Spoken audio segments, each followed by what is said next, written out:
Think you've uncovered every dark corner of horror cinema? Think again. Some films don't scream. They whisper into the void, into obscurity, into vaults locked tighter than your memory. They appeared in a handful of theaters or late-night VHS aisles, then vanished. No press, no encore, no explanation. You won't find them on streaming platforms. You won't stumble across a remastered Blu-ray. These aren't cult classics, they're cultural ghosts. Films that didn't fail, but were perhaps never meant to be found again. Why were they buried? Was it poor marketing or something more deliberate? Stories circulate about directors who demanded their films be destroyed, about prints that disappeared without trace, about test screenings that ended in silence. Today, we unseal that vault. From haunted reels to cursed productions, these are 15 horror films that surfaced quietly and then dissolved into myth.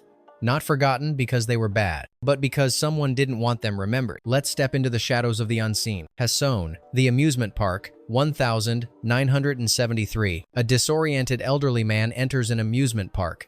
He expects joy. He finds horror. Commissioned by the Lutheran Service Society as an educational film about elder abuse, the amusement park was never intended to terrify. But in the hands of George A. Romero, it became something else entirely. A descent into societal cruelty disguised as family fun. Shot in broad daylight among real park-goers, the film's bright palette only amplifies the dread. Seniors are ignored, mocked, shoved, priced out, and finally consumed by bureaucracy, by time, by us. The camera never blinks. The screams are always just out of frame. After one internal screening, the project was shelved. Too disturbing, too real. It wouldn't be seen again for nearly 50 years. This is not metaphorical horror. This is us. This is now. This is what happens when we mistake empathy for weakness and pretend the carousel never ends. #2. The Astrologer, 1975. Not to be confused with the cult sci-fi of the same name, this astrologer is harder to find and far stranger. A government psychic begins investigating a series of murders tied to celestial alignments. What he uncovers is a web of occult power, CIA interference, and a truth written in the stars, one that stares back. The Astrologer is disorienting by design. Scenes bleed into each other. Dialogue repeats like mantras.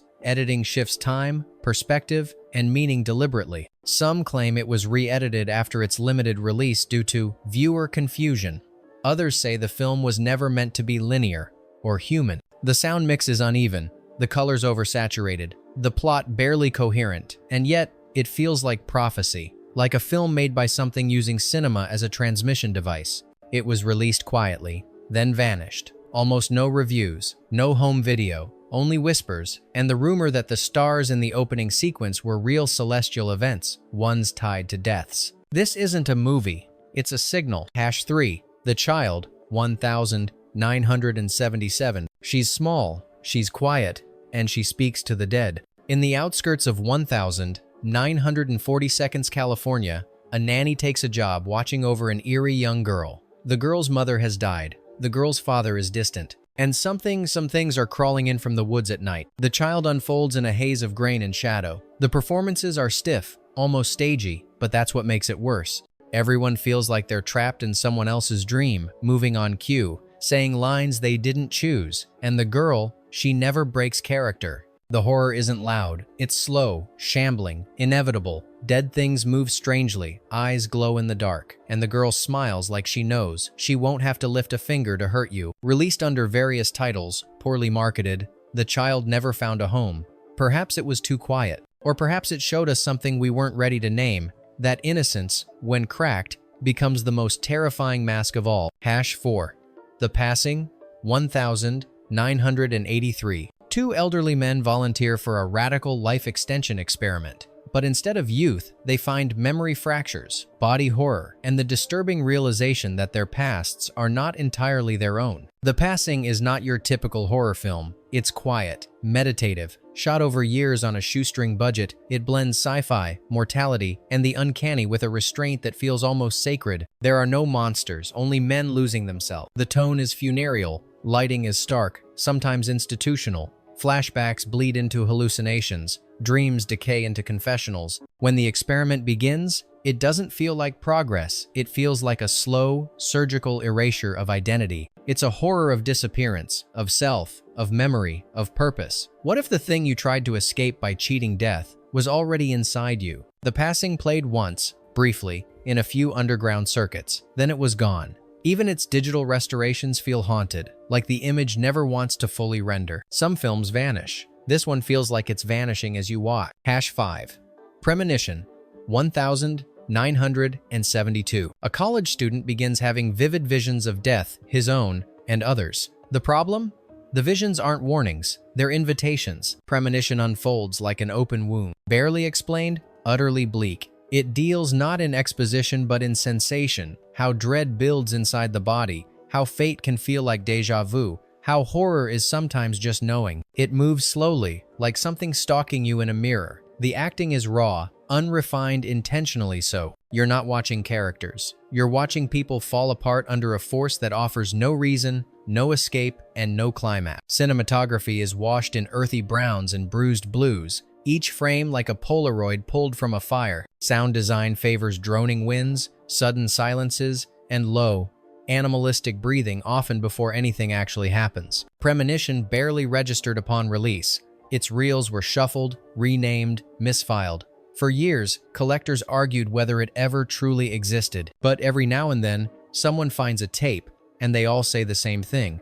It felt personal. #6. Lamora, A Child's Tale of the Supernatural, 1973. She's young, devout, and alone. Her father, a gangster-turned-monster, disappeared into the woods. Now she follows, deeper into a southern Gothic nightmare where nothing is innocent, least of all, her. Lamora feels like a fevered fairy tale gone septic. Fog-choked roads, candlelit cathedrals, pale women with fangs that barely smile. The entire film pulses with a sickly stillness, as if God turned his gaze away and something else looked in. It's a vampire story, but never straightforward. Time melts, dialogue echoes. Lamora the figure, the presence offers protection and perversion in equal measure. The child becomes the hunted, then the chosen, then something else entirely. Lamora was shelved upon release, deemed blasphemous and too immoral for distribution. Only in bootleg circles did it find breath again. Watching it feels like unlocking a diary that should have stayed buried. This isn't just a lost film. It's a spell never meant to be spoken twice. #7. Messiah of Evil, 1973. In a seaside town swallowed by moonlight, the locals stop blinking. They stare too long, they speak too softly, and they're all waiting for something beneath the waves. Messiah of Evil is visual poetry wrapped in rot. A woman searches for her missing father and instead uncovers a slow infection of the soul. The town is beautifully dead. Neon supermarkets lit like morgues, art galleries echoing with blood, and churches that preach nothing. The film moves like a dream you're not sure you want to remember. Its horror lies in gestures, the way someone eats raw meat in public, or how crowds gather with perfect silence. It doesn't build, it lingers. Infects. There are sequences here, one in a movie theater, another in a grocery aisle, that belong in the canon of true nightmare logic. And yet, Messiah of Evil was almost lost. Poor distribution, no advertising, a title forgotten in the tide of louder film. But if you listen closely, you can still hear it whispering through the static of forgotten reels. #8. Don't Go in the House, 1979. His mother burned him for thinking dirty thoughts. Now he's grown and the basement is full of flame-proof chains. He invites women home, politely. They never leave. Don't Go in the House is a psychological inferno, not just about murder, but about damage passed down like inheritance. The protagonist isn't a slasher villain, he's a furnace of unresolved trauma, and the film never lets you look away from the embers. The kills are brutal, but static. No dramatic music, no camera shake, just heat, screams, and silence. The horror here isn't suspense, it's inevitability. The sense that this fire has been waiting to burn for years. Released with minimal promotion, it was quickly banned in several countries. The few who saw it in theaters left disturbed, not because of what they saw, but because of how quiet it all was. Sometimes, the house isn't haunted. Sometimes, it's just waiting for the match. #9. Deathbed, The Bed That Eats, 1977. A four-poster bed, forgotten in an abandoned manor, quietly digests its victims. Not metaphorically, literally. Flesh, bone, soul, it swallows them all, without a sound. Yes, the title is absurd, but Deathbed is not a joke. It plays like a fevered hallucination, dreamlike voiceovers, ghostly narrators trapped behind walls, and a sentient piece of furniture that exudes dread more than gore. Shot on 16mm with a budget scraped together from shadows, the film feels like it was never meant to be seen. Lighting shifts without reason, edits stutter, time loops, and yet its surreal tone is hypnotic, like watching someone confess a nightmare they barely survived. The movie sat unreleased for years, lost in legal limbo and decaying film stock. Only whispers of its existence kept it alive until a battered print resurfaced decades later. A horror film so strange, it was nearly eaten by the void it created. Hasson 0, The Witch Who Came from the Sea, 1976. She walks along the California shore, her voice honeyed, her memories sharp. But not all of them are hers, and when the blood begins to spill, she swears she's only setting things right. The Witch Who Came from the Sea is not the film its title suggests. There are no witches in the traditional sense, just a woman, fractured by trauma, wrapped in sun-bleached dreams and TV static. The horror here is internal, violent, erotic, and deeply uncomfortable. The film cuts between pastel beachscapes and brutal murders with disorienting grace. Nothing is ever fully explained. Everything is submerged beneath symbolism, repression, and ache. Actress Millie Perkins gives a performance too raw for comfort, every word laced with seduction and sorrow. Censorship nearly drowned this film. It was caught in the UK, video nasty panic, slapped with bans and cut reels. But even in its surviving form, it radiates unease. To watch it is to wonder what was taken out and what was never meant to be seen in the first place. Hasson. Dark August, 1976. After a tragic accident on a rural Vermont road, a man becomes the target of a curse. But the curse isn't theatrical, it's slow, creeping. It waits inside the trees, behind his reflection, inside his skin. Dark August thrives on atmosphere. There are no jump scares, only long silences and subtle shifts, shadows where there shouldn't be, feelings that don't belong. The protagonist's descent isn't overt. He frays at the edges, like film burning in reverse. Shot with grainy natural light and heavy use of location sound, it feels less like a movie and more like a found diary of someone unraveling. The local witch character, earthy and unreadable, becomes both guide and question mark. She offers help, but never comfort. It's a film that resists interpretation. Viewers argue whether the curse is even real. But those who've seen it describe a feeling that stays after the credits, like walking into a fog and realizing something walked out with you. Dark August was released quietly, then sank even quieter. No remaster, no restoration. Maybe that's for the best. Hasson 2, The Evil, 1978. A decaying mansion perched on a New Mexico hillside. An underground vault sealed for decades. When a group of psychologists breaks it open, something that was waiting is now free. The Evil begins like a haunted house procedural but quickly descends into madness. The architecture groans with history, stone corridors, wrought iron doors, air that seems to thicken with every step. A sulfuric presence stalks the guests, not as a specter, but as force. Invasive, intelligent, cruel. The film was marketed as a typical possession flick, but it doesn't follow the rules. The evil here isn't content to haunt it. Plays, tempts, mocks. Characters aren't merely victims. They're drawn into something ritualistic, as if the house itself demands roles be played out again and again. For all its low-budget constraints, The Evil captures a kind of existential terror, an abyss that talks back. The kind of horror that asks, if evil is a place, what happens when you unlock its door? The film aired on TV a handful of times, and then stopped. Some prints degrade, some never made it out of vaults. A movie about opening the wrong door that seems to have shut itself for good.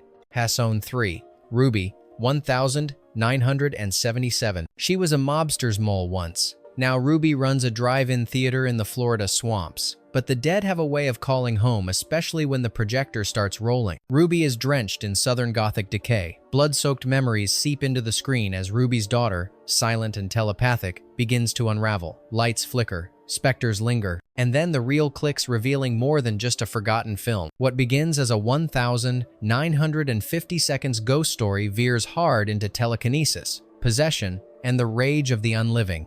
The atmosphere is thick with mildew and nostalgia, like old film stock gone moldy. Piper Laurie's performance turns melodrama into menace, each line delivered like a seance. Ruby feels cursed in its construction, disjointed edits, rumors of studio interference, and an alternate ending lost to time. Maybe that's why it never caught on. Or maybe something wanted it buried. And still, sometimes the static between channels feels like her whisper. Hasson 4, The Severed Arm, 1980. 973. Buried alive by mistake, a man is forced to endure unthinkable horror. Years later, the friends who left him there begin receiving packages. Cold, bloody, severed. The severed arm wastes no time setting up its primal fear: isolation, dismemberment, guilt. The premise is simple, but the execution is unnerving. Stark lighting, heavy silences, and close-up shots of sweaty paranoia make every moment drip with discomfort. The killer is never just the killer. The film suggests something rotten among the survivors, something worse than revenge, something feeding off the guilt itself. For a movie with such a grindhouse-sounding title, it's remarkably restrained. No flashy gore, just dread, pacing like a predator, and a sense that the true horror isn't in what they did, but what they were willing to do to survive. This is the kind of movie that disappears because no one wants to look at what it's actually saying. Hasson 5. Nightmare in Blood, 1978. In a fog-drenched San Francisco theater, a horror film convention becomes far too literal when guests begin vanishing. The host, a silent figure with a love for B-movies and a thirst that feels all too real. Nightmare in Blood plays like a tribute to classic monster flicks until the tribute turns twisted. A washed-up horror actor, an underground network of vampire hunters, and a theater that feels more like a tomb combine in a story that feels both familiar and utterly off-kilter. The low-budget grit only adds to the surreal atmosphere, like watching someone else's nightmare bleed into your own. What's most unsettling is how Nightmare in Blood seems to know it's being watched, breaking the fourth wall, not with dialogue, but with dread. The final act spirals into something disorienting,